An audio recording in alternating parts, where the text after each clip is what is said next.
guys, jadi pada kali ini kita akan membahas materi untuk industrial learning. Itu yang pertama sesuai dengan buku yang dikasih oleh Pak Rizky. Itu kita mulai langsung loncat ke chapter 2 karena chapter 1 kayak cuman awalan untuk pengenalan Python.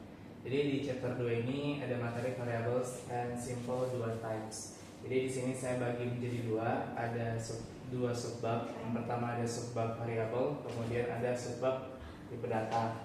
Oke, jadi kita yang pertama ke subbab variabel terlebih dahulu. Jadi variabel ini apa sih? Jadi variabel itu tempat untuk menyimpan data. Kalau kalian nantinya pengen ada banyak elemen data yang kalian tidak bisa interpretasikan satu persatu, itu bisa melalui yang namanya variabel. Kemudian untuk variabel sendiri ini dia ada aturan untuk penulisan namanya. Bisa dilihat aturan yang pertama itu boleh diawali dengan tanda underscore. Jadi kalau misalkan kalian nanti mau namain dia underscore nama atau nama underscore variabel, itu bisa dan itu teridentifikasi oleh Python-nya nanti. Kemudian yang kedua, variabel di Python ini dia sangat sensitif terhadap huruf besar dan huruf kecil. Jadi kalau misalkan itu tidak sama dengan bahasa-bahasa pemrograman lainnya, karena di bahasa Python ini dia sifatnya case sensitif. Jadi contohnya misal ada variabel underscore k-nya ini besar, terus yang di bawah ada variabel underscore ku sama juga, cuman k-nya ini kecil.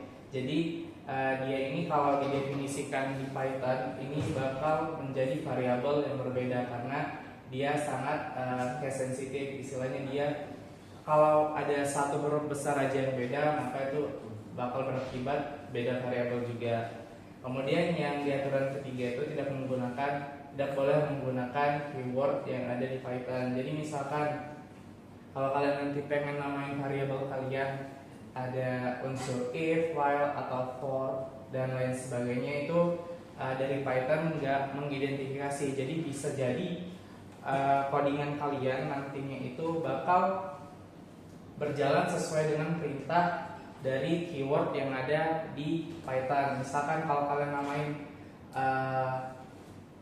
variabelnya if sama dengan, terus kalian isi datanya, itu dia bakal mengeksekusi langsung ke if-nya karena dia tidak boleh menggunakan keyword yang ada di Python karena ini merupakan contoh ini if condition, terus ini perulangan. Jadi tidak dibolehkan untuk memakai keyword yang sudah ada di Python.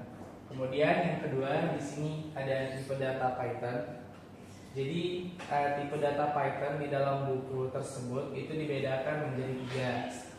Yang pertama tipe data angka. Jadi tipe data angka ini dia memiliki 2 tipe data. Yang pertama tipe data angka ini yang pertama itu integer. Jadi integer ini bisa dibilang hanya menyimpan bilangan-bilangan bulat saja. Jadi itu menjadi perbedaan untuk tipe data yang kedua. Tipe data yang kedua itu adalah float.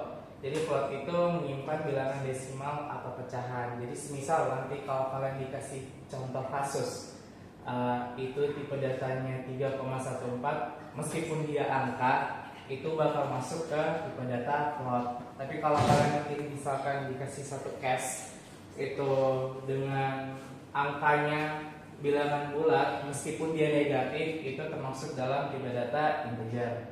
Kemudian yang kedua itu ada tipe data text. Jadi tipe data text yang sering digunakan di Python ini ada 2. Yang pertama ada char. Ini lebih ke menyimpan karakter seperti huruf, angka, atau simbol.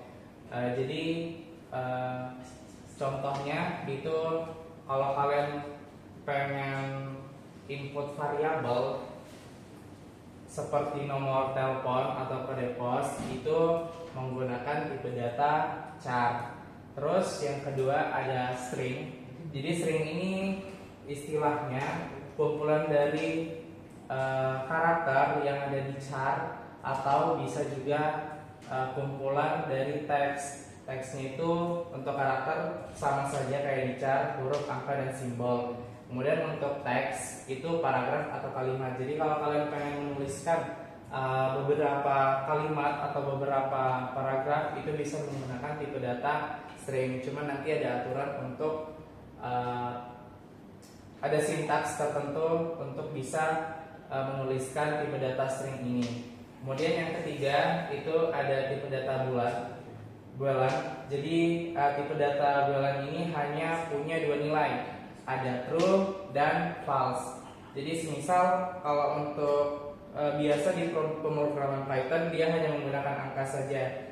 Jadi angka 1 itu artinya true atau benar, dan angka 0 itu bernilai salah atau false. Jadi ini biasa digunakan untuk kondisi yang memang hanya memerlukan dua pernyataan aja, antara true atau false.